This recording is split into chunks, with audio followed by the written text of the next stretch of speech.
Miss Hodgkins is Yeah, she's gonna be late. No, I mean, Got it. Thanks, Brian. okay, we shouldn't have dinner that has onions in it. I'm wondering if like someone cooking. So right sorry, you before have to that, sit chopping near me. onions. We're good? All right. Good evening, ladies and gentlemen. We're going to go ahead and call this meeting to order. Thank you so much for being here this evening. We have a relatively light agenda, but we would like to just acknowledge that we don't have a need for a closed session, so you don't have to get up and move out and move back in. Other than that, we can start with our opening items. So today is August 15th, 2023. I want to just make some acknowledgments to our association presidents. We have our Buildings and Grounds President, Elia Ocampo. I don't know if she's here. I don't see her. Child Nutrition President, Tanya Slaughter. Hello. Welcome. Our Salt Lake Education Office Personnel Association, SLEOPA, President Whitney Favre. Transportation is President Chris Crow. Our Salt Lake Education Association is President James Tobler and Vice President Mike Harmon. Thank you for joining us this evening, as always. And then, of course, our Salt Lake Association of School Administrators, our SLCSD organization, President Bree De Leon. So thank you for joining us, Bree, in the back. And with that, I am going to go take a personal privilege as a board member to go off the script a little bit in the welcome and have Josiah Evans, our new student board member, introduce herself. And she's also going to lead us in the Pledge of Allegiance after that. Josiah? Yeah, perfect. Hi, my name is Josiah Evans, and I'm excited to be here with all of you today. I attend Innovations, which is inside the building of SLIC, and I cheer for West High School. So Sweet deal. I'm kind of at all the schools. That's a good thing. That's great representation.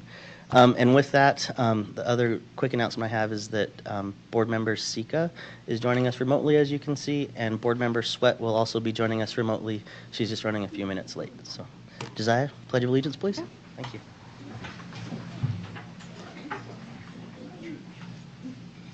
Pledge allegiance to the flag of the United States of America and to the republic for which it stands, one nation, under God, indivisible, with liberty and justice for all.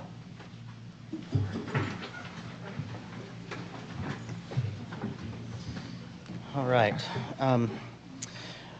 Moving to the consent agenda, I'll entertain a motion regarding the consent agenda approval unless there's topics on the agenda that you'd like to discuss further. I move that we accept the consent agenda as written. Excellent. Second.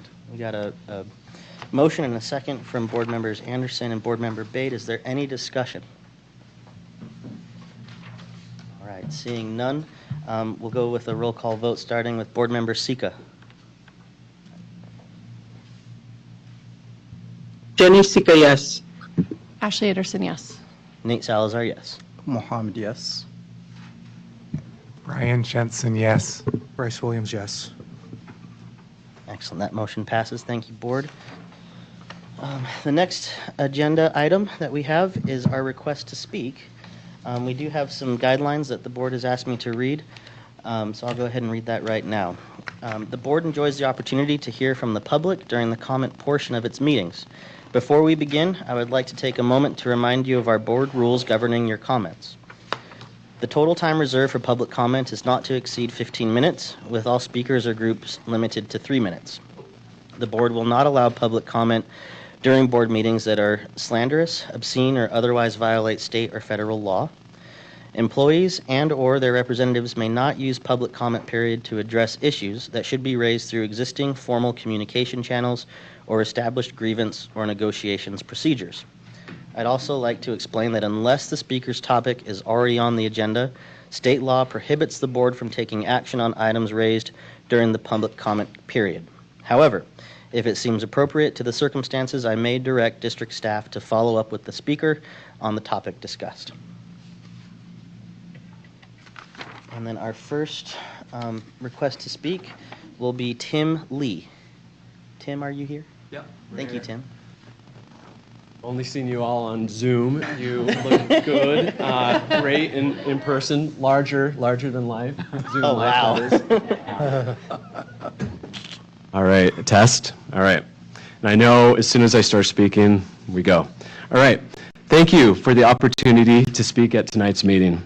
My name is Tim Lee, and I am a product of Salt Lake's public school system. I attended Wasatch Elementary, Bryant Middle School, and West High. I'm the director of exhibits at the Natural History Museum of Utah and proud parent of 2 kids that attend Wasatch Elementary. As one Wasatch parent remarked at last board meeting, we cannot go back in time and urge past leaders to be more forward-thinking. So here you are, facing an enormously difficult task of deciding which schools will close and which will remain open. And here we are, advocating for our schools to stay open and asking our district leaders to address the challenges ahead to ensure that our public schools not only survive, but thrive. Like so many parents and community members, I've been thinking about the population and boundary study daily. I've studied the challenges facing public schools here in Utah and across the country. I've looked at data, reviewed the history of decision-making on part of our district, and even read the entire state audit. I've talked with other parents and have tried to encourage them to speak up and contribute their ideas and comments to help inform your difficult process. Understanding that difficult decisions will need to be made, I've been searching for hope and solutions. One beacon of hope is Wasatch Elementary. Wasatch has successfully adapted and evolved over the years and carries lots of institutional knowledge and history. It has a strong reputation in the district for high academic achievement and equity. Its central location between downtown and the University of Utah makes it easy to access for families. It has a diverse group of kids from a wide number of backgrounds and attracts a high percentage of families from out of the district. It's home to remarkable teachers and staff and a very active and supportive community. Wasatch is a school that is embedded in the daily life of many, whether you have a student there or not. Wasatch is a model for other schools and has room to grow. Though I attended Wasatch long before it initiated an arts-based program, I'd like to underscore the importance of arts in education and life. Art teaches creativity and creative problem solving. It diversifies the ways we communicate and helps weave together complex stories that can unite us. Wasatch has the only arts-based curriculum in the district. Last week, another Wasatch supporter remarked, "It's time to be visionary and creative, like the students at Wasatch Elementary," and I can't agree more. It's time for this board and our district leaders to collaborate with its schools and communities to form proactive, sustainable plans Time. that will ensure that our schools stay open and provide education that our students deserve. Keep Wasatch open. Thank you. Thank you, Tim. Next on our request to speak is Danielle Barani. Danielle with us? Right, I don't see her. Gina Roper. Gina, thank you for joining us. Hello, my name is Gina Roper, and I'm the parent of a current and former student of Wasatch Elementary School. Thank you for allowing me to come in today and speak about the irreplaceable strengths of Wasatch. Wasatch's strengths are multifaceted. My appreciation of Wasatch has been informed not just by my role as a parent, but as a community member, a former performing artist, and a current licensed clinical social worker. As a community member, having my children attend Wasatch has brought us closer to our community and thus strengthened it. I've met many neighbors while walking my children to and from school. I've had countless people tell me they see my son walking home every day and keep an eye on him. This is the kind of social fabric a neighborhood school helps to create and is vital to the health of our city and its people.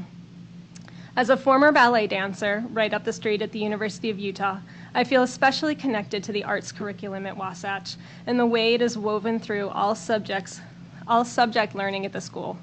I've seen time and time again the way education in the arts has enhanced the lives of children in meaningful and important ways, and Wasatch is uniquely positioned to offer this opportunity.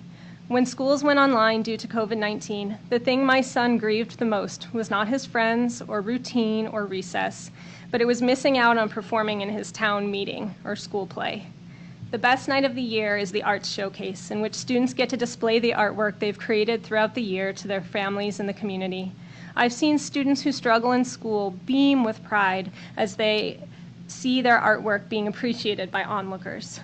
Finally, as a licensed clinical social worker who specializes in working with children exposed to trauma and parental separation, Wasatch's commitment to welcoming, educating, and serving children whose parents are seeking help through the House of Hope and Odyssey House, or who are residing in the Ronald McDonald House while receiving medical care at our local hospitals, is a crucial service, not only to those families, but to the community. The children in those programs face many barriers and challenges. Attending a school far outside of the neighborhood would only add to those challenges. In addition, experience in the arts has the potential to have a tremendous therapeutic benefit to those who have experienced trauma and hardship. The arts program at Wasatch can serve as an important outlet of expression and exploration to all children, but especially for children who've experienced difficult life situations. Please keep Wasatch Elementary School, an important community resource, open so that it may continue to share its gifts with generations of community members to come. Thank you, Gina. Up next to speak is Dawn Ann Bullock. You Bullock? almost got that last name. Dawn, help me with the... Bolo. Bolo. And Gotcha. it's Scottish, although my 93-year-old father, who is beginning to lose it, informed people it was French. I said, France is close to Scotland. But maybe not close enough. Yes, maybe not close enough. Okay.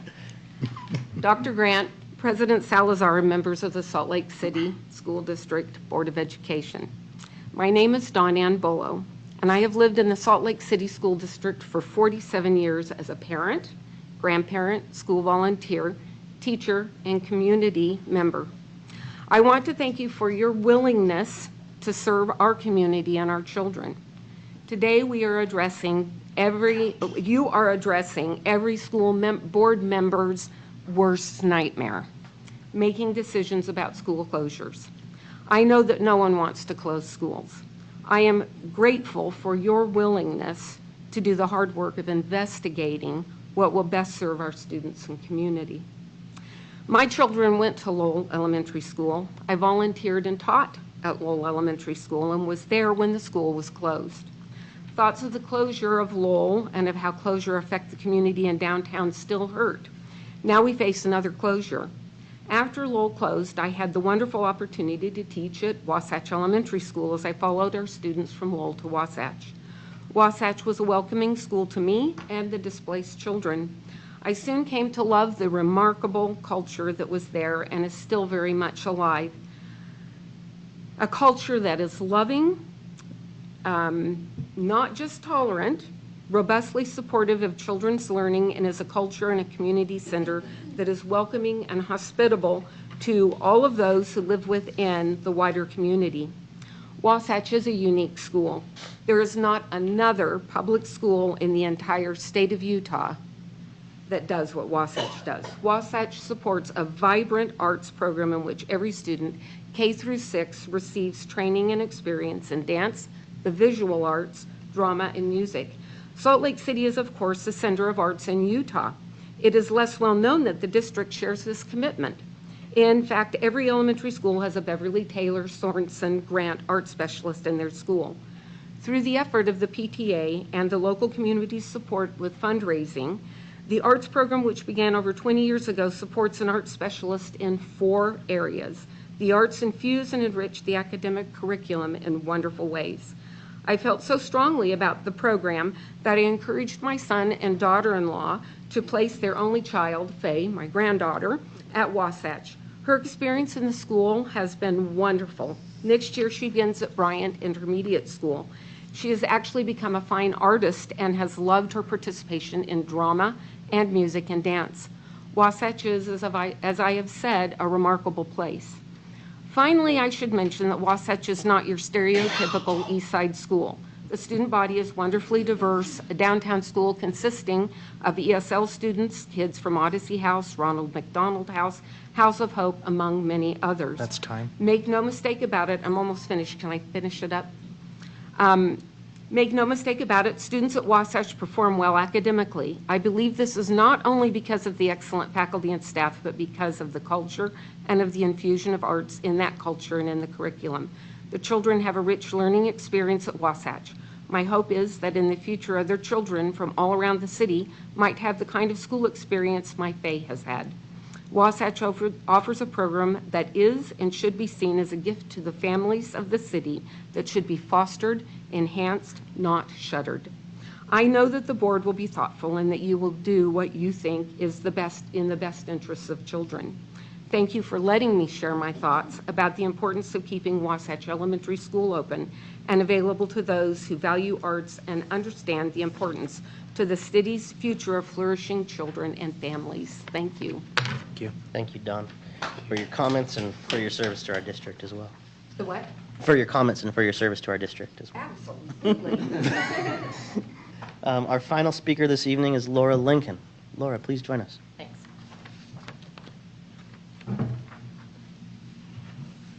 Hi, my name is Laura Lincoln. I am the SCC secretary at Wasatch Elementary for the coming year. I'm also the parent of a rising third grader and fifth grader at Wasatch. You've heard from other members of the Wasatch community today and at the prior meeting about the value of our arts integrated curriculum, the safety and walkability of our school's location, and the opportunities that Wasatch provides to all students regardless of socioeconomic status. My family's experience at Wasatch very much underscores these values. My objective today is to stress the importance of vision and collaboration. While boundary changes and school closures are painful, I think we have a chance to make this a productive pain that could be beneficial for our community over the long term. The attention of the district and the school board and the community at large should be on minimizing disruption to our students and educators. The decision of which schools to close and which boundaries to redraw is, I think, unfortunately not the hardest part.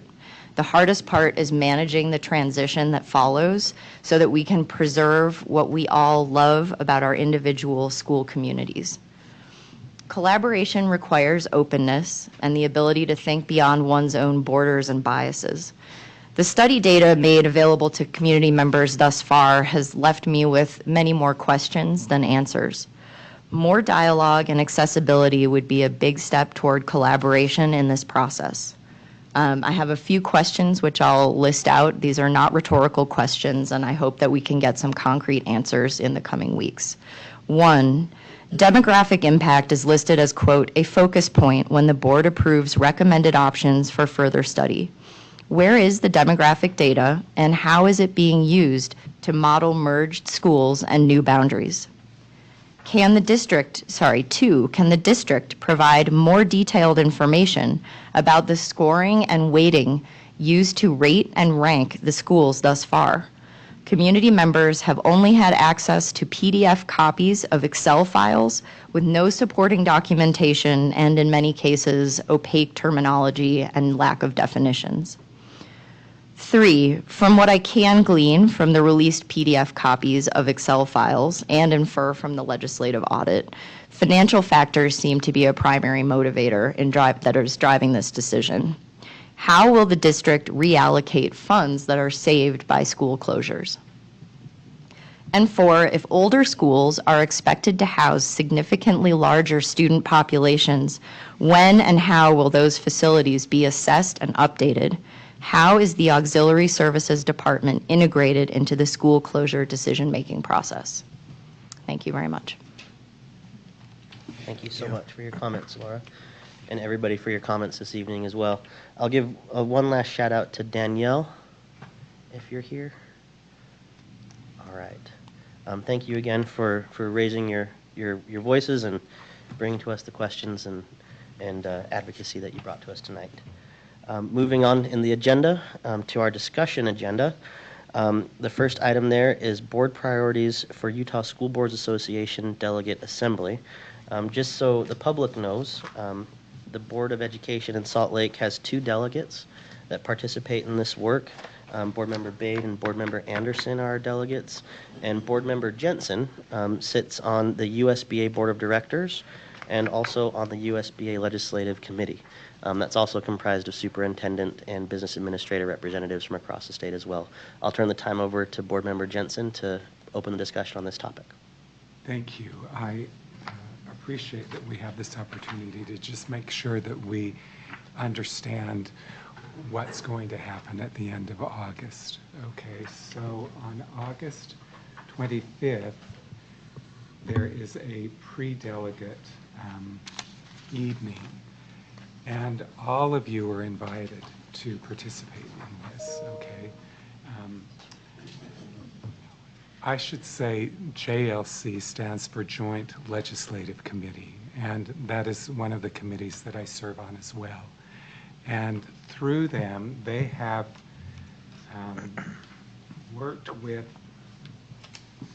the legislature to have some really remarkable speakers that will be there Friday evening. The first speaker is going to be Jonathan Ball. He's the legislative fiscal analyst. And then the second speaker will be Ben Leishman. He's the finance manager for the state. So, I mean, these two individuals are really the ones that manage the financial affairs. And I think that they are relied upon a lot by the legislators themselves to understand, you know, what can be funded and, you know, how to approach that. So what I'm trying to do is put in a plug that we go so that we understand when we're in our deliberations about funding that we've received some insights from them. Mohammed and Ashley, you're already designated as delegates, but I think it would be great if we were all there Friday night. Then the following day, Saturday, that's when the delegate assembly will occur for the JLC. And with that, the JLC is going to be looking for those delegates to vote on the priorities that they have established for the coming year, 2023 through 2024. We will be having one last USBA board meeting and JLC kind of touch base thing before the meeting, but then after that, the next ones I believe will be in January. So I think it's really important for us to look at those priorities and see how we feel as a board so that Mohammed and Ashley and I will know how to vote. No pressure. No pressure at all. So,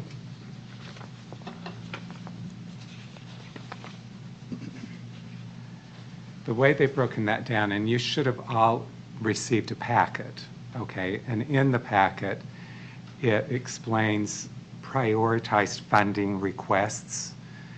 And the first one is a weighted pupil unit funding increase of 13%, which that's larger than the legislature has ever granted.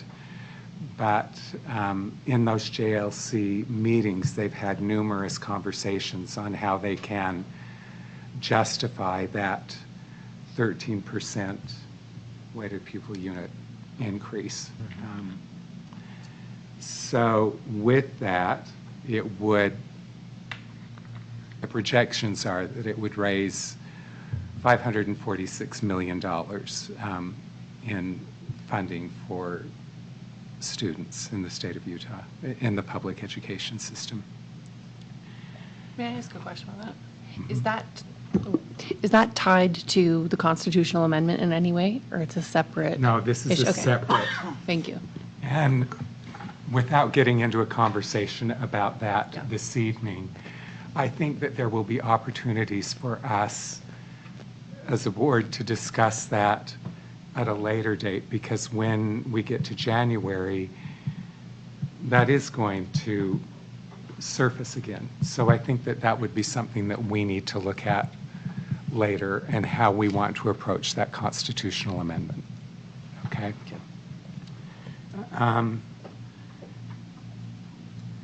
With that increase, they want to break it down into different sections. The first one would be 4% as just an inflation factor. I mean, we are experiencing inflation now, so we've got to build that in. 8% would be for LEA flexibility to address employee compensation, program expansion, LEA operational needs, and flexibility. And then 1% is to eliminate general and curricular fees. We ourselves have been in situations where we've had discussions about fees, and the hope is that we could do away with that, you know, throughout the state. And the thing that, and I'm sure that you all appreciate that with the Joint Legislative Committee and the USBA and with the superintendents, all of the districts across the state of Utah are participating in this, and this is the consensus of all of those districts. So that's the first priority that they present. And the second one is retiree reemployment, and they are prioritizing that we would have a 1% allocation for that, which would be $42 million. And what they're really trying to do here is to allow retired educators and state employees, firefighters, and public safety officers the opportunity to immediately return to work after retiring without a penalty. So I'm going to try and give you an example of why this is beneficial.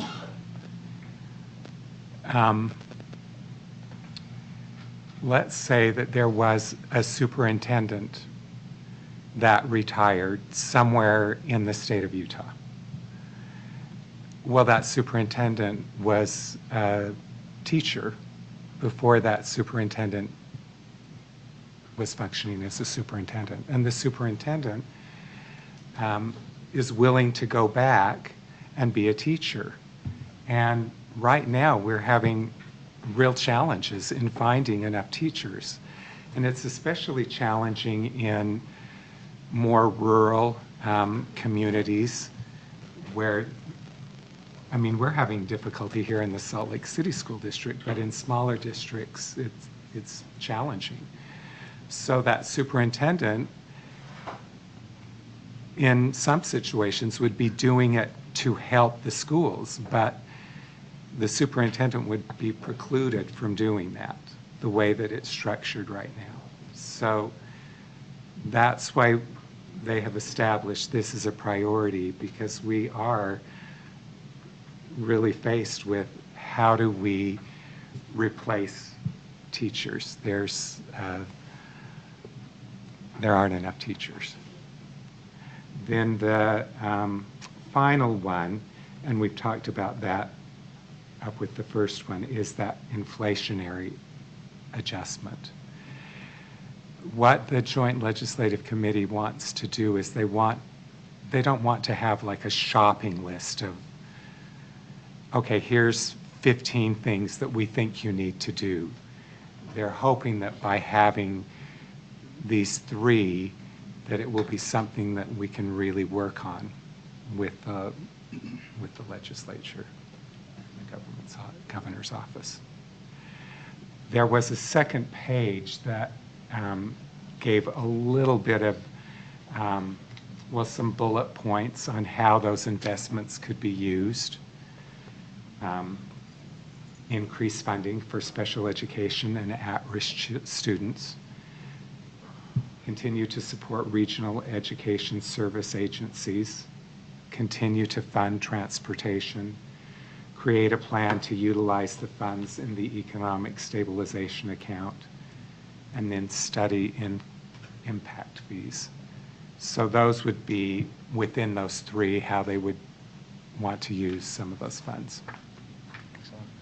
Thank you, Board Member Jensen. Thank you. Okay. And just so the board and the community is clear too, once this delegate assembly has taken place and priorities are voted on and approved, reworded, wordsmithed, all of that, this is what the JLC takes to the legislature and advocates for on Capitol Hill during the session. So, with that, are there any questions from the board regarding these priorities or information about when the meetings are, where they're at, the times? Okay, we're all set there? 6 o'clock. 6 o'clock on Friday and 8 a.m. on the Saturday, the 26th. So do we have consensus that we can support those priorities? Definitely. So, Yeah. Okay. I mean, this isn't something we have to vote on, Right. but I think that it's, As a board, it's anyway, good it's to walk helpful in. for me to know when I go, Yep. you know, that you I feel know. comfortable with how we're voting. Yeah, and I know I'm not a voting member, but I'll definitely be there to watch. Unless Ashley or Mohammed can't make it, then I guess one of That's us will right. step in as alternate. So, all right. Thank you, Brian. Really appreciate the information. Is there anything else that you want to Wait. add? Oh, Christy. Sorry. It's okay. I so appreciate the conversation tonight. Thank you, Brian, for the way you walked everybody through that. But I also want just to make clear that we have 3 votes that night. Yeah. Yes. So, or that morning. So it's Mohammed and Ashley and Brian. So the way that that's split up is 2 region votes and 1 district vote. So I didn't quite hear that said, but I wanted to make sure that that was clear. Thank you, Christy. We appreciate that. All right. Thank you. We want to make sure that we're there to, Yes. I mean, we're fortunate that we have 3 votes. Exactly. Many school districts don't. All right. Moving on to the second item on the discussion agenda is a board retreat agenda. If you look in your folders or in your emails, there should be a draft agenda that we put together. This was put together by Superintendent Grant, Vice President Williams, myself, and Business Administrator Kearsley. We also had the opportunity in our agenda setting meeting for this meeting tonight to review it with the cabinet and Board Member Sweat, who was our third board member in agenda setting for that day. I believe it's already there, so the public can see what we're talking about. I just wanted to walk us through it. The board settled on a 4-hour retreat on September 5th, 2023. I think that's date's wrong. Wrong. It should be September 18th. Or 19. 19th? Whatever that. It's the 19th. 19th. Sorry about that typo. We approved that in the prior minutes. 19th. I think that's when we had agenda setting. So that's my bad. Excuse me for that. Nonetheless, the first item that we wanted to talk about was a review of the board handbook, of course, board superintendent roles and responsibilities, and some parliamentary procedures. We wanted to spend about an hour on that. If you've been following us closely, you would know that the board elected to have a board handbook committee that comprised of Board Member Sweat, Board Member Sika, and Board Member Jensen. And we would really like to have a representative from that committee join us in kind of presenting what some of the changes are. We'll have slides available that would show original language and then a newly proposed language. So this is all also in an effort when you look at item number 4 for legislative audit review as well. These are some of the things that we were asked and encouraged to think about from that audit as well. I'd already talked to Board Member Jensen the last time that we spoke, and of course Board Member Sweat, that we would be, kind of asking or leaning on this board handbook committee to participate in presenting to the board any of those new changes.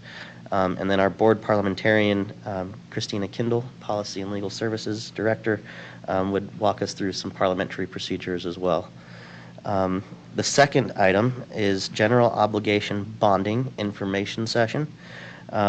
Again, if you've been following us closely, you'll know that we had some discussion as a board about feasibility studies relative to building or remodeling, renovating, what have you, Highland High School and West High School.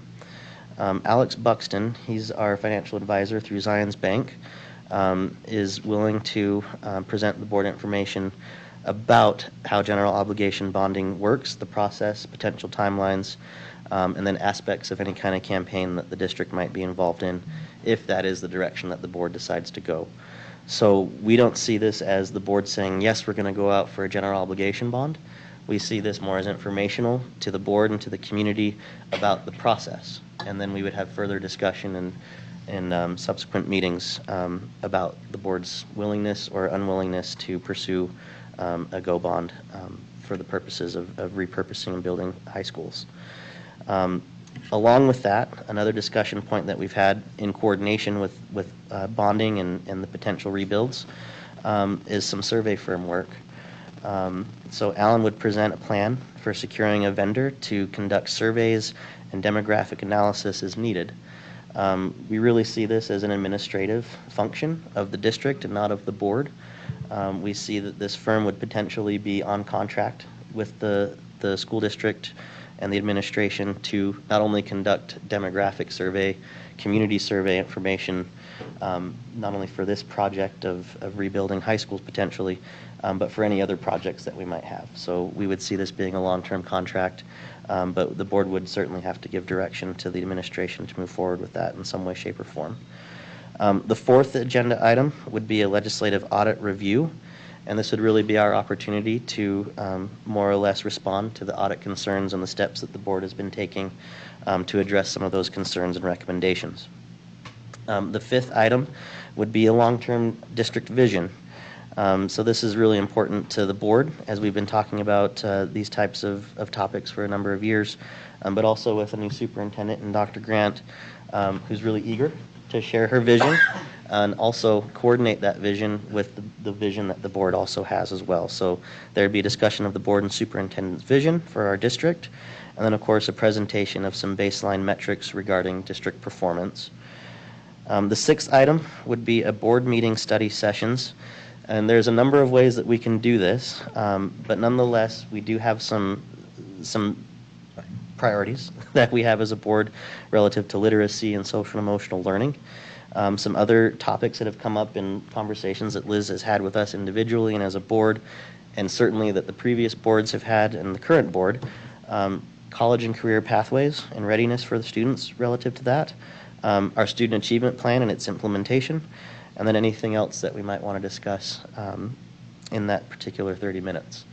I think that there's probably some draft goals or priorities that previous boards have worked on that we might introduce or bring back, but really that's just a board direction there as well. So we would certainly want your feedback on that moving forward. Superintendent Grant, is there anything that you would want to add relative to the topics that we've discussed? Just with that, we tried to align them with the projects going on now and what we want to see in the future so that we can have that conversation together, draft that vision together, and then, as you mentioned, align the study sessions, and then bring up some topics that just take a little more conversation than these evening meetings allow. Thank you, Dr. Grant. And again, just for the board, we sent this out with the agenda for this meeting last week. I hope you had a chance to review it and digest any of the topics on it. And I would open it up for discussion regarding the agenda, changes, tweaks, things that you like, things that you might want to add. Board Member Jensen. I just want to clarify so that we all understand, and we talked about it at the beginning, but we're saying it's September 19th, correct? Correct. I mean, we just approved the consent agenda, and in those minutes, that's where we had all voted for the 19th. Yeah, just a okay. typo. Thank you. Question about the location of the retreat. Yeah, we're planning on having it here in the boardroom. Here. Okay, fantastic. Board Member Anderson. In the last section, the study sessions, are you proposing 30 minutes to address all of those things, like as they come up? How would you like us to consider that. Like, I think the long-term district vision might change what we want to do with the last 30 minutes. So do you just see that as like a flexible? I do. Okay. Yeah. That sounds great. This looks great. I think there's a number of different, ways that we could go about that. I've seen a couple of different iterations in my time on the board where board members brought different topics for study sessions. And then there's also some training that some of us have had, prior to you and Brian joining the board, where it's like, let's have some specific goals that are measurable and let's focus on that and progress monitor that in study sessions every board meeting potentially. So. Okay.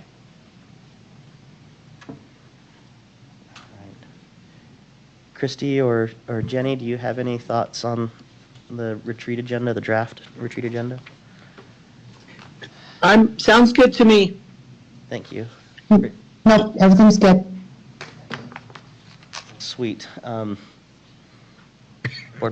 Student board member Evans, do you have any thoughts on the retreat agenda? I do not. Okay. Thank you so much. We got to get used to calling on our student board members in a few meetings. Well, sweet. Well, I see some general consensus for this. Business Manager Kearsley, if you want to get in touch with Alex Buxton over at Zions and let him know our logistics. He already did it. Okay. On top of it. Perfect. Well, sweet. Well, we look forward to it, and we'll go ahead and move this forward as a final agenda, and we'll work with Superintendent Grant to get this posted and noticed as well publicly. Great. Excellent. Moving on to our action agenda item, we have the security guard Pal America contract. I just want to be really, really clear with the board and with the community that this topic is specific to a security firm contract that was tabled from the consent agenda last meeting. This isn't necessarily about weapons detectors, but how we operate and manage the use of those weapons detectors inside of our high schools. We are going to stick to our 3-minute and 2-minute rounds of time that we have for discussion on this, but this also needs to be triggered by a motion since it is on the action agenda relative to our parliamentary procedures. And before I seek a motion for this particular item, I would want to turn it over to Superintendent Grant for anything that you might want to add. I just wanted to say that we have the weapons detectors there in our schools, the hardware, the structural features there in the schools. And then, again, as President Salazar said, this is about the contract to staff those.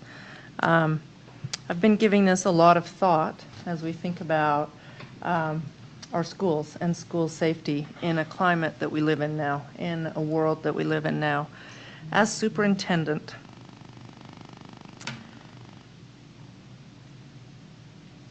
I want to use every tool available to keep our staff and our schools safe. These are part of an overall strategy. That way, they are combined with the addition of safety personnel in the high schools, with our work on threat assessment with our high school leaders, with our positive behavior and interventions and supports systems in schools, also with counseling. And I have to add, too, that it is coupled with our staff's relationships with students and the effect that can have to keep schools safe. And so all of those pieces together are part of an overall strategy for us. But we live in rather unthinkable times, and so just wanted to express my support for getting these up and running. I had the opportunity to talk with all of our high school principals individually about what their thoughts were on these. They each confirmed that they are in support of having these in their schools, that their communities, that as they have been talking to their communities, that they want to put these into place and get started with this.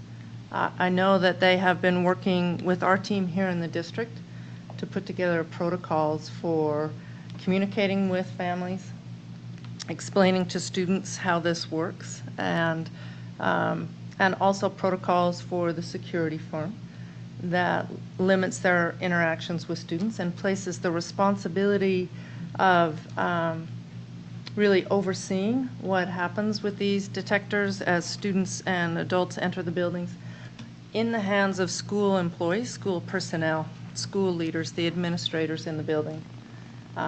So glad to answer some questions about that or include our staff in answering those, but thank you for letting me speak on that. Thank you, Dr. Grant. And Christy, I noticed your hand is up. Are you? Yes, planning on making- I would like to make a motion Okay. that we accept the Pal America contract. Okay, we have a motion on the table. Is there a second? I will second. We have a second. Being that we have the motion and a second, now we're open for discussion on the motion that has been presented to the board. Board members. You Board will member not be Anderson. surprised. Because I'm the board member who asked for this to be, pulled from the last agenda, I know it's not a surprise that I'm continually opposed to this requisition. And it's not because I don't want to support the superintendent's goals or undermine the wishes of administrators. I oppose it because the data shows that this type of hardening offers virtually zero protection against school-based violence. The latest report by the US DOE and Homeland Security showed that weapons detection made no statistical difference in the safety of our schools, and what they reported was effective included remodeled entrances and classroom door locks. These are things where I feel this money could be better spent. But what I'm even more worried about is the body of public health and police de-escalation research that shows unsworn officers, like those in the contract with Pal America, risk the escalation of violence specifically for people of color. And it's my opinion that our district decisions should follow that research, but I do respect that in many ways, the failure to act more broadly in our society on gun violence has pushed us to what Dr. Grant stated well is an unthinkable time. And I additionally appreciate we might not be having this conversation if we were able to hire the number of school resource officers in our recent MOU.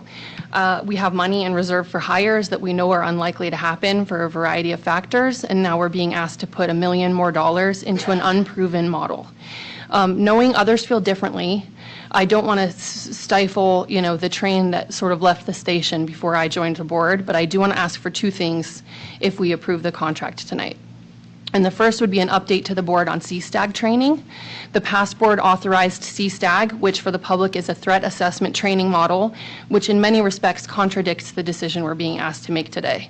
But the second ask I think is more important, which is that future decisions regarding weapons detection and safety should be made in conjunction with the SEL office rather than as a matter of business administration or auxiliary services. To the latter point, West High implemented PAC classes as part of the SEL rollout. And in talking to students and teachers who are part of PAC classes, a common concern for teens at West and by word of mouth, many of their secondary school peers, their bathrooms feel frequently unsafe and unusable. So as a board member, I have to ask why, if we have $1 million to spend on personnel, we can't use it to allow students to feel safe going to the bathroom. If we can pay people to sit at the entrance to a building to look for guns, but kids avoid using the bathroom, I wonder if we're really increasing student safety. And I know this rhetorical question just underscores what is known, my opposition to this contract, but I think the two asks I have of a CSTAG update and SEL coordination in the future would go a long way toward more data-driven decisions for safety moving forward, and I hope that's something we can agree to as part of the motion.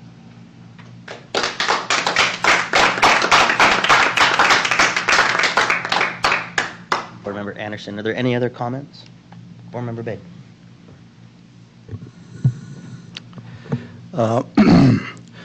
First of all, thank you, Ashley, for tabling this, because it is correct, I stand with Ashley where she is, absolutely. The reason I say so is because, I believe also in the importance of safety. It is very sad that it has come to this level that, weapon detectors and so detections need to be in schools. It is very sad to see, fatalities due to weapons. It is very sad to see families losing their loved ones because, someone walked in with a weapon. and discharge it on so many kids.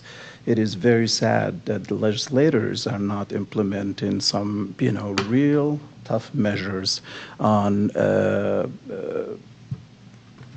at what age or you can get a weapon or the security of the weapons and you name it. There are just so many things, I say just ban the damn thing, but we can't. So the other thing too is the reason I am really opposed to this weapon detector is because our students are already under so much stress. By that I mean, walking through the weapon detector is emotionally exhausting.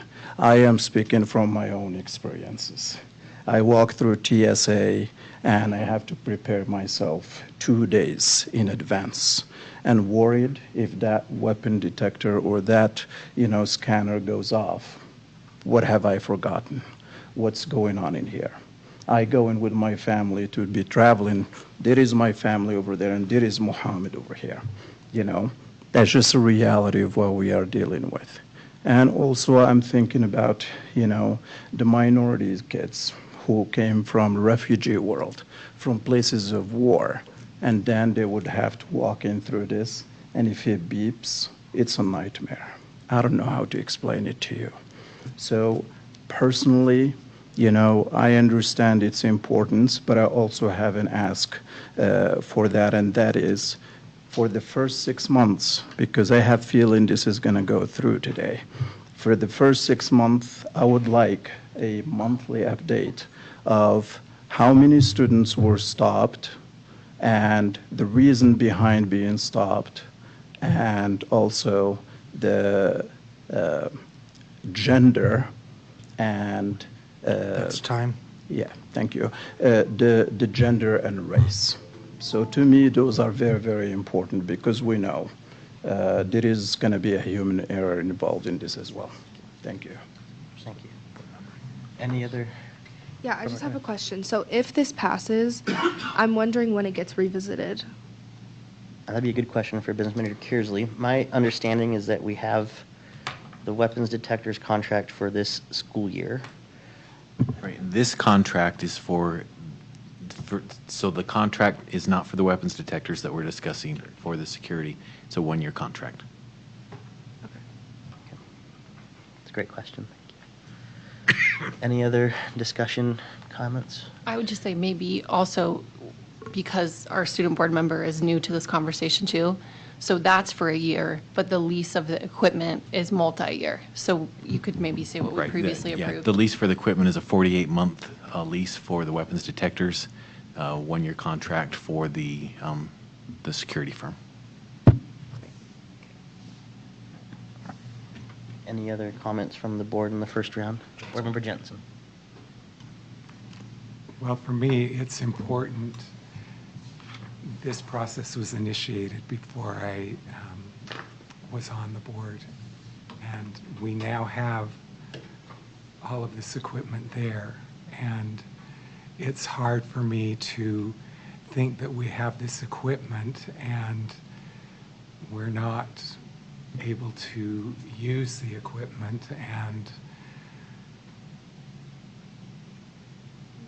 to err on the side of safety when we have that equipment, to me, is important right now. We've already allocated, well, not allocated, we've spent a significant amount of money, and that equipment is not going to be serviceable if we don't have a method whereby we can run the equipment.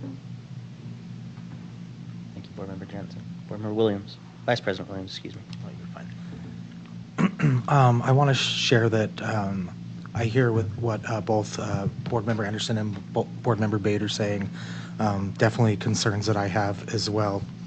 On the other side, though, I also want to share we've been having this conversation more so previously about the detectors itself, but the staffing and the actual safety of students is also a conversation we've been having a long time.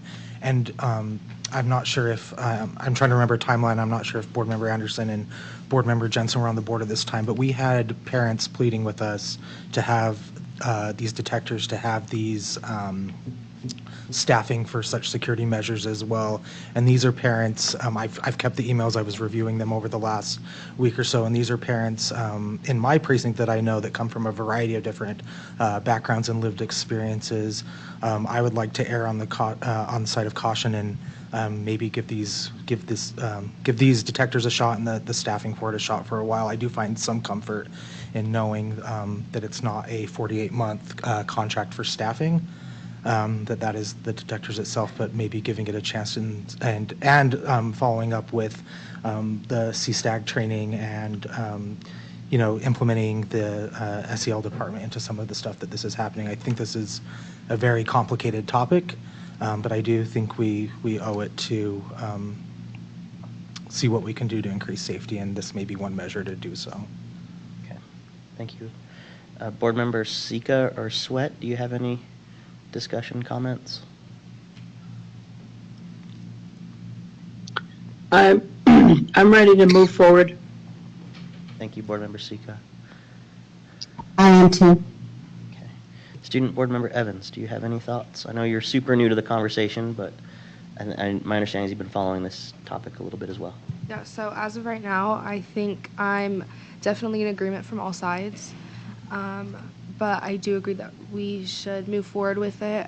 The equipment's already there. And as he said, that the staffing's only for 1 year. I think that we really don't know what's going to happen when these are in our schools with our students until they're actually in our schools with their students. And then revisiting it later would be important. But as of right now, making sure that we are doing everything we can do to keep students safe in schools is, I think, top priority for everyone, and so I think we should go forward with it. Thank you. Now we're at the second round. Mohammed, I know you got cut off with the time limit. Is there anything that you'd like to add? Yeah. 2 minutes in this round. 2 minutes? Okay. Don't start time yet. No, I'm just kidding.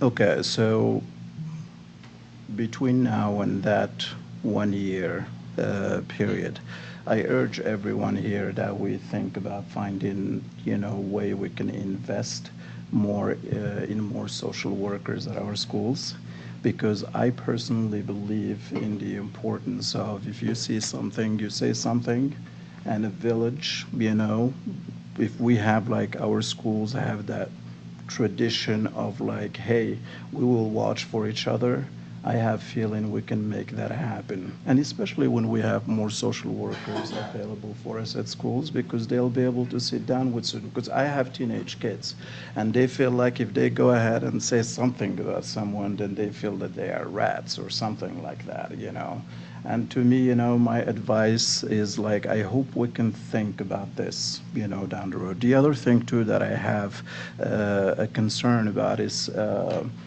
there has been a certain change recently in terms of attendance for students at our high schools. It has been updated, and so many students have expressed concern that if there are those weapon detectors out there, and they are afraid if there is a line, if there is an issue with the system, and they want to go in and they're running late, to the class, how are we going to make sure that they are not penalized for that? Because that is, yes, it is a system, it is a machine, and it could go crazy sometime, and it'll call so many people aside, and that will cause a little bit of a delay, especially when we have limited entrances through those weapon detectors in the schools. Thank you, Board Member Bade. Something to add to that just more generally, no matter how this goes, I think there's been this idea, we approve this so that a plan can be made, and that now we're at a point where, plans have not been rolled out, and back to school night and orientations have occurred, and people don't know what's happening. And I think in the future, we could also think about this more it's easier for me to approve a plan that includes a communication strategy and rollout than it is to give direction to do those things, and I don't really know what's on the other side. And because this feels like a bit of a moving target, like we were told the last time we discussed this in a public meeting, we would have district staff, and then that turned out to be untenable, that I think thinking about it in like a more backwards way of we're approving something that's really fully conceived rather than giving direction to conceive of something at all would maybe make this more, understandable to people who are entering the conversation or who have a lot of significant concerns, as I do. Thank you, Board Member Anderson. Any other additional comments or discussion points in the second round? Board Member Jensen. I appreciate that there are individuals that can have those kind of experiences that you're talking about, Mohammed and Ashley. But I think that there are also, because I have received communications from individuals in my precinct. There was an episode at Highland High at the end of the school year that fortunately it was resolved and there weren't any tragedies, but I think that for many individuals, having that gives them peace of mind. I know that we need to recognize that it's challenging for individuals, but then we also need to consider that there are other individuals and many parents that this is giving them some peace of mind. And I hope that as this is rolled out, that we can figure out what Ashley's talking about, where we can develop a plan as we see what's happening with this, so that there is an understanding of why we're doing this and how we can make it successful. Thank you, Board Member Jensen. I'll go ahead and take my 2 minutes, and I agree with everybody. I'm in that really unique middle ground that I hear both sides and every side in between, especially as a person of color, as a man of color, and my own anxieties kind of navigating the world, similar to my colleague, Board Member Bade. And then certainly the pleas for help that we're hearing from parents and the community and from the schools as well. I guess my question is to Dr. Grant. I think you've heard in the discussion that there's some desire from some of the board members about updates and how do we track and monitor how these systems and these detectors are operating within our schools. Is that something that we can be updated on throughout the course of the year? And if so, what do you think a good time frame for that might look like? I definitely think so. And I think it is our responsibility as a district to do that, to pay attention to these concerns about particularly disparate impact on students. And so capturing that data as we can, as we move through. I don't know what the best time frame is for reporting. It may be monthly at a board meeting. That would be fine to give some sort of update on that, particularly in these first months as we're getting this rolled out and things. We can certainly provide that and ask the schools to be capturing that information for us. Part of the training too is about that, is about the idea of particularly disparate impact and what it might mean. So working with our administrators, who will be the people in charge of the system, already, they are in that space. They care about that. They've had training in this. They pay attention to these things as administrators. That's part of their responsibility. And so this is just another piece that they need to attend to in that larger system that way. And so we will put together some metrics, as you suggest, of capturing some data and being able to report that to you. Thank you.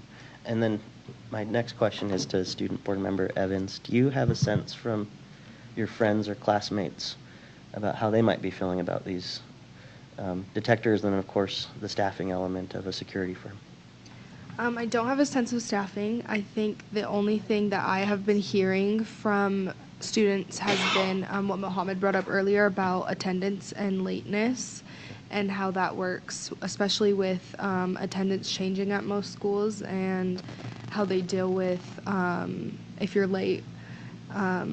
People are worried about if they come at their normal time at school when everyone's walking in at the same time, how much longer it will take. And also, an issue is they're posted right at the doors. So where do people go, like during the winter when there's a long line out of the doors? Can I just clarify with maybe Alan? These are only at the comprehensive high schools. Is that true? Other than Horizonte made a different request on consent. Right. But this would not impact innovations. No. Okay. Thank you. Thank you for that clarification. I just wanted to make sure I wasn't wrong. Board Member Jensen. Based on what you were just talking about, Nate, and Mohammed and having reports, and Ashley made that comment, I was wondering if, because we've been talking about our board retreat, and at the last, number 6, we talked about board meeting study sessions or something. I don't know if that could be something that we included there at some point, looking at this and seeing how it is doing and how we would envision moving forward. It seems to me like that would be a place where we could introduce that. Yep, I agree. Mr. Beardsley. So we probably won't even have it ready to go then, because the firm is pending approval of this contract and they need to recruit the people to do it. So we probably won't have any data by September 18th or 19th to discuss. I'm just throwing that out there. No, I understand that, but I thought that when we were talking about the possible topics, those are just things that we're saying that in the coming year, we're going to be looking at. Am I understanding that correctly, Nate, in the way that you developed that agenda? And if I'm hearing you correctly, Board Member Jensen, it's taking that time to identify more clearly as a board in coordination with the district's administration, how often, what kind of criteria are we looking at, and what kind of updates do we want on a regular basis. That's what I was thinking. Yeah, I think that's perfectly appropriate there. Okay. Any further discussion to this particular item? Seeing none, we do have a motion on the table, and I'll go for a request a roll call vote, starting with Board Member Anderson. Ashley Anderson, no. Nate Salazar, yes. Mohammed, no. Brian Jensen, yes. Christy Sweat, yes. Bryce Williams, yes. Jenny Sika, yes. Okay, that motion passes. And just to state for the minutes, the request was to approve the security guard Pal America contract. So that motion passes and carries, and that takes us into our remaining 2 agenda items for the evening. Superintendent, do you have a report that you'd like to give? I do, because today we welcome the teachers back to the school year. We start school next Tuesday in a week. I want to give a shout out and a big thank you to Tiffany Hall and her team in teaching and learning for putting on a terrific first day for our teachers. We had the secondary school teachers meeting at Highland High School, and then the elementary school teachers meeting at East High. And they were provided professional development around some efforts around authentic communication in the classroom, getting students to talk more and to use academic language in the classroom as part of our strategic plan. This is one of the steps there, so we were rolling that out with teachers today, and it was just terrific to see people there and to have the teachers back and with that energy. We're also celebrating growth in our district and paying attention to growth, to student growth, because that matters. And so in these meetings, we talked about student growth and also celebrated those schools that have the highest levels of student growth based on testing in this last year. Highland High School was the school with the highest performance on student growth among our high schools. Clayton Middle School was the highest among the middle schools, and then we split out the elementary schools into Title I schools. Parkview had the greatest growth in students among our Title I schools, and Ensign Elementary had the highest growth among students in our non-Title I schools. So we were able to celebrate that and that accomplishment of moving students forward. I have to say, too, there is a group of teachers who belong to what we're calling the 85% club, which is actually a remarkable number. There were 25 teachers in elementary school whose classes, 85% of the students in their classes met or exceeded their growth targets in all 3 subject areas, in English, in math, and in science, which is really a pretty remarkable achievement to get 85% of anything, let alone 85% of your students meeting their growth targets for the year. And there were dozens of teachers who did that in the secondary in a single subject matter.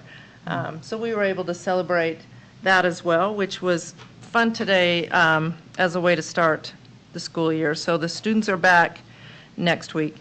I also wanted to give a quick update on the school closure and boundary adjustment process, and to thank parents again for being here and for sharing your perspectives and your ideas and your recommendations to us as a district. We are continuing to receive comments and sharing those with the board, and we will be providing additional FAQs and responses to those in groups as we see common themes and try and respond to that in the public. Brian Connolly is continuing the work in his lead as the director of that effort, and has already been gathering new data to begin further study. And at the September 5th board meeting, he will present an approach to further study that will carry us through into November and into December. November when we start the board meeting hearings, and into December the board meeting extended comment periods for the public. In December when we have a public hearing. But he has also heeded parent comments as well, and Laura Lincoln, you mentioned the need for more meetings.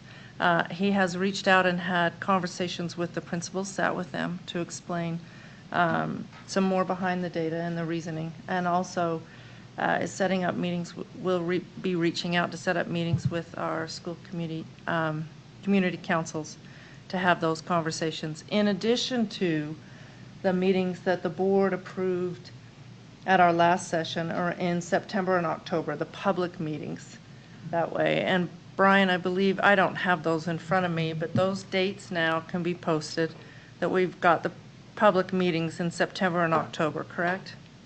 Yes, I sent them to, also to district communication team, Andre Chapman has those dates now as well, but yeah, and there'll be those informational meetings September and October, one of them on a Saturday morning, one on a Thursday evening, one on some different dates and times instead of just always on a Wednesday or a Thursday at X time. We mixed up the times and did trying some different things to try to bring it, allow people to attend that may have struggled to attend at a traditional evening time one night a week. Thank you. Thanks for that. And so should be coming out soon from our communications.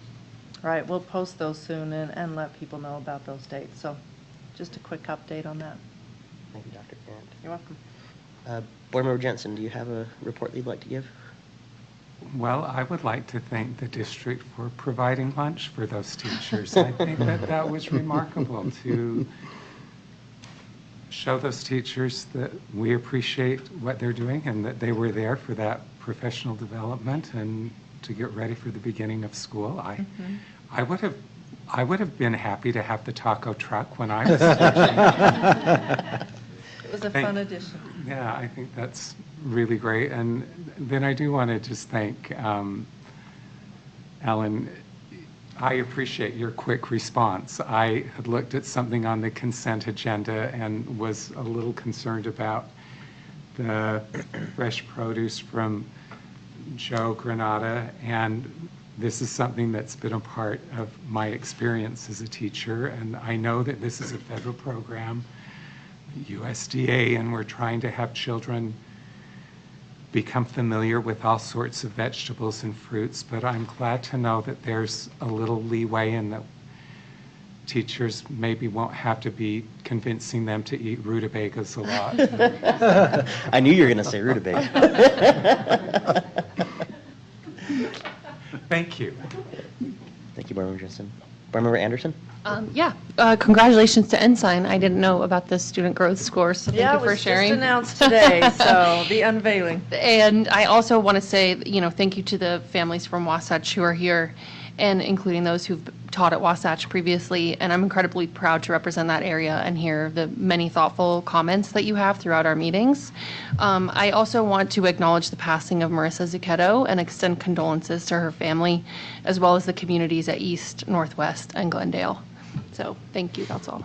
Thank you. Board Member Bade? Well, first of all, I want to say to the kids, we're so excited to have you back in school, and I know the parents are celebrating. They are so excited to go to school. I think you're one of them, right? I shall not confirm nor deny. But at the same time, I also want to express a sincere gratitude for everything that our teachers are doing to make sure that our kids are taught. And I want to personally thank SLEA for everything you all doing to make sure the teachers are taken care of. And also I want to thank everyone here in the district. I know a lot of people, they come to me and they're like, does the district have a vacation too during summer? And my answer to them is like, no, we continue to move forward, So, and also, it is sad to see one of our favorite assistant principals to pass. And so this is a reminder to all of us here, everything we do, let's always remember that we are planting a seed. And I hope that it'll continue to be a seed that will continue to flourish and, have some positive effects in the future. So that's my hope. And also, please, Dr. Grant, when we get the updates for the school closure, would love to be able to have what the community is asking for, and that is more detailed information of the scoring, and also, the demographic impact, clear data. Because I personally believe we owe it to the community because we want to be very transparent in this process. And it'll actually help us all as a board and as a district, when people are frustrated, they will know that we have done our best based on the information provided. And I want to thank all the parents that always come and voice their opinion. You've put us here in these seats, and I want to say thank you for taking time out of your day and come and voice your opinion. And I also want to thank all of the parents that are sending the emails. Please, if I am not responding to your email, know that I have read them. I'm not good. If you text me, though, you'll hear from me. Yes. So with that, I say thank you. Thank you, Mohammed. Vice President Williams? Yeah, a couple of things. Similar to some other board members, I just want to thank everyone in the district who is preparing for a successful and positive school year ahead. So appreciate you all. And then similar to what Mohammed just said as well, I want to thank the parents at Newman, Mary W. Jackson, and Riley, who are not always physically present here at these meetings for a variety of different reasons, but your voices are heard as well, so thank you. Thank you. Student Board Member Evans. Yeah, I want to thank everyone for being here today, and also congrats to the 85% club. That's amazing. And I'm excited for the new school year. Thank you. We're excited to have you join our board and be with us through the rest of this year. Excellent. My report's really straightforward and simple in a lot of ways, but I also just wanted to echo what Ashley mentioned about Marissa. It's going to be hard not seeing her at games, and it's just hard to think that my last hug was at graduation this year. So all of my love and respect to her and her family, and I know that her obituary was really lovely, so if you had a chance to read that, her family is encouraging folks to make donations in her name to a couple of different charities. One quick thing that's coming up is the USBA 2023 Leadership Academy. Superintendent Grant, myself, and board member Jensen will be attending that. Bryce has some scheduling conflicts and isn't able to attend September 7th through the 9th. And board member Jensen and I and Dr. Grant will make sure to bring updates to the board about what we learned, and certainly share that out if there's any initiatives that we can implement here in our school district as well. And with that, I know Business Administrator Kearsley, do you have any updates that you wanted to give on anything? Nope. I think that's your favorite word, isn't it? Excellent. And with that, and both Jenny and Christy had to leave. Okay, great. And with that, I'll move to adjourn. Thank you, everybody. Thank you. This is the sweetest quick meeting.